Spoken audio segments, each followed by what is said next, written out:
और अगली खबर आ रही है बांका से, जहां मंत्री हरीश सहनी ने विपक्ष पर किया है तीखा प्रहार। कहा, राहुल गांधी केवल समाज को बरगलाने की राजनीति करते हैं।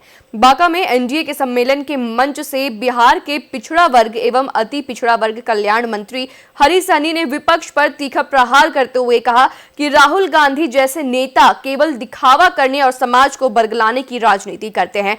पिछले दिनों वे पूर्णिया में निषाद समाज के बीच जाकर मखाना फोड़ना महज एक नाटक था। उन्होंने आगे कहा कि यह वही कांग्रेस है जिसने अपने कार्यकाल में मखाना अनुसंधान केंद्र की मान्यता समाप्त कर दी थी, लेकिन वर्तमान समय में प्रधानमंत्री नरेंद्र मोदी के नेतृत्व में मखाना को राष्ट्रीय स्तर पर सम्मान और पहचान मिली है। लिहाजा विधानसभा चुनावी की रणनीतियों और मतदाता पुनरीक्षण पर विपक्ष के तेवर पर बांका से हमारे संवाददाता राजेश पंजीकार ने मंत्री हरीश सहनी से की है खास बातचीत। देखिए रिपोर्ट। मैं इस वक्त मौजूद हूँ बांका के परिसदन में। हमारे साथ हैं बिहार सरकार के मंत्री हरीश सहनी जी। मैं जानना चाहता हूं इनसे, आज बांका में एनडीए की बैठक हुई थी, क्या क्या योजना है? और सबसे पहले तो रफ्तार मीडिया में आपका स्वागत है सर। बहुत बहुत धन्यवाद। और किस रूप में सर ये देखा जाए कि बांका एक ऐसे विकसित या छोटे जिले में किस तरह का मतदाताओं के प्रति क्या रुझान है? बताओ आपका। देखिए, हम किस्मत वाले हैं कि मैं वैसे पार्टी का कार्य करता हूं जिस पर आज बिहार और देश गौरव करता है। सबको पता है इस पार्टी के कार्यकर्ता, इस पार्टी के नेता जो बोलेंगे वो सही होगा। सबको पता है इस पार्टी में जिसका शिलान्यास हुआ है उसका उद्घाटन भी होगा। सबको एक भरोसा है। ये लीडर आते हैं, अभी हमको कोई नया घोषणा करने की आवश्यकता नहीं है।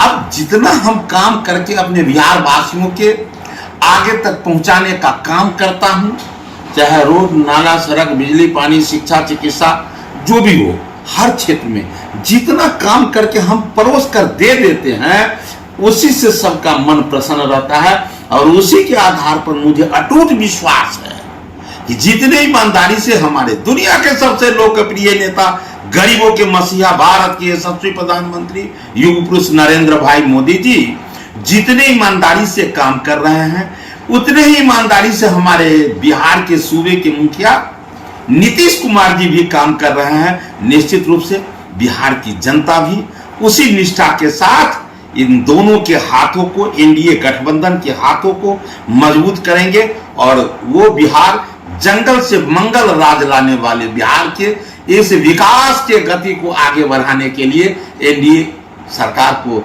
बिहार की जनता उनके हाथ को मजबूत करेगा और पुनः अवसर देने का काम करेगा। ये पूरा भरोसा है। सर, विरोधी दल कहते हैं कि 65 लाख वोटरों की कटौती की जा रही, क्या कहना सर?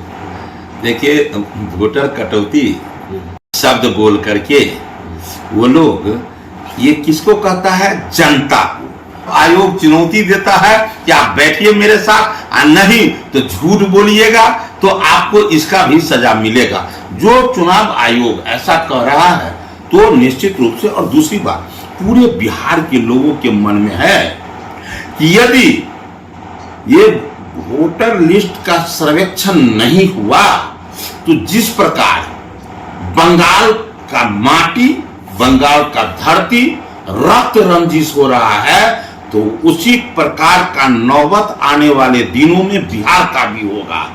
इस दर्द को, बिहार के लोगों की इस दर्द को चुनाव आयोग ने परखा और वो कहे कि नहीं, को ही भारत में वोट गिराने का अधिकार है, चाहे वो हिंदू हो, सिख हो, ईसाई हो, सबको वोट गिराने का हक है, कोई बाहरी को नहीं। और बाहरी को चाल कर बाहर करने के लिए चुनाव आयोग ने ये जो कदम उठाया है, इसलिए जितने भी देशवासी है, जिन्हें भी भारतीय होने पर गौरव है, सब हो रहा है, उसका मन प्रसन्न है। इसलिए कुछ नेताओं को यदि पेट में दर्द उखड़ रहा, से पहले का जो बिहार था कि जो वो कहता था जो जीन निकलता है, उसी तरह का बिहार फिर बन जाए क्या? नहीं, ये कोई नहीं चाहेगा कि वैसा बिहार आवे। इसलिए चुनाव आयोग की इस कदम को मैं भी हृदय से सम्मान करता हूं और इससे मेरा बिहार और मेरा देश दीर्घायु बनेगा। इसलिए ये बात केवल मेरे मन में नहीं है, तमाम बिहारवासी के मन में है। इसलिए सबको सब सम्मान करते हैं और केवल नेताओं को, कुछ हमारे विरोधी नेताओं को बुरा लगता है, लगने दीजिए।